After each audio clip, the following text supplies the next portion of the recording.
আকাশে চাঁদের পাশে ঝিলমিল করে তারা। আমার কেউ আর নাই রে বন্ধু, কেবল তুমি ছাড়া। দূর আকাশে চাঁদের পাশে ঝিলমিল করে তারা। আমার কেউ আর নাই রে বন্ধু, কেবল তুমি ছাড়া।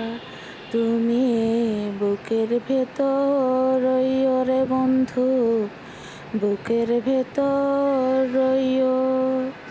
অন্তরে অন্তর মিশাইয়া প্রীতির গান গাইও।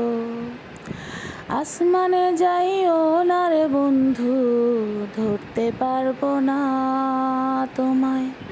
পাতালে যাইও না রে বন্ধু, ছুঁইতে পারবো না তুমি। বুকের ভেতর রইও রে বন্ধু, বুকের ভেতর রইও। অন্তরে অন্তর মিশাইয়া প্রীতি গান গাইও। তো আসসালামু আলাইকুম, হ্যালো ফ্রেন্ডস, সবাই কেমন আছেন? আমি আলহামদুলিল্লাহ ভালো আছি। আজকে আপনাদের জন্য আমার শখের বাগান করার একটা ভিডিও নিয়ে এলাম। তো প্রথমে যে টবটি বা ফ্লাওয়ার ভাসটি দেখতে পেয়েছেন, সেটা আমি ডাব শ্যাম্পুর বোতল কেটে বানিয়েছি।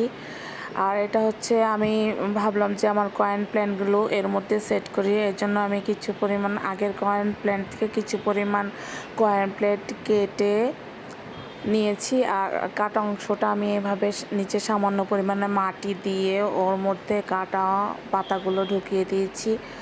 আর সামান্য পরিমাণ কয়েন প্ল্যান্ট এর মধ্যে দিয়ে তারপর আমি সেট করে দিয়েছি। তো আমার বাগান করার খুব শখ, কিন্তু আমি হচ্ছে কি যেখানে যাই পাই টুকটাক সেই বিষয়টাকে, সেই বোতল বলেন আর যাই বলেন, যে কোনো পাত্রকে ওটাকে কাটিং করে একটু ডিজাইন করে, তাও আমার মনের মতো করে আমি কালার করে নিই। আমি এইটার মধ্যে হ্যান্ড পেন্ট করে কালার করেছি শ্যাম্পুর বোতলটা কেটে। এই দেখেন, এবার দেখছেন কি চমৎকার লাগতেছে। এভাবে শ্যাম্পুর বোতল, আপনার পানির বোতল, যে কোনো বোতল কেটে আমি কালার করে সেখানে এটাকে নান্দনিক কোনো একটা জিনিস প্ল্যান্টার বানিয়ে ফেলি। তো এখন যেটা দেখতে পাচ্ছেন বোতল, এটা হচ্ছে 3 লিটারের পানির বোতল। ওটাকে আমি কেটে কালার করে নিয়েছি। এখন অবশ্য বোঝাই যাচ্ছে না যে এগুলো বোতল ছিল। তো আমি এগুলাকে আমার মনের মতো করে কালার করে নিয়েছি। তো আমার হচ্ছে টুকটাক এসব কাজ করার শখ। আমি বেশিরভাগ ফেলে দেওয়া জিনিস দিয়েই সৃজনশীল কিছু তৈরি করার চেষ্টা করি। দেখেন, এটা আমি আমার আগের জায়গা মতো রেখে দিয়েছি। তো এটা হচ্ছে আমার বেলকনির একটা কর্নার। এখানে আমি দুটো ছোট ছোট স্ট্যান্ড দিয়ে গাছ লাগিয়েছি। আর এটা হচ্ছে আমার বাসার ফ্রন্ট সাইড, আর আমি গাছটা এখানেই রেখে দেব। তো আমার এই গাছের ফুল ভিডিওটি আপনাদের কেমন লেগেছে জানাবেন। ভালো লাগলে লাইক, কমেন্ট, শেয়ার করে আমার পাশে থাকবেন। সবাই ভালো থাকবেন, সুস্থ থাকবেন। আল্লাহ হাফেজ।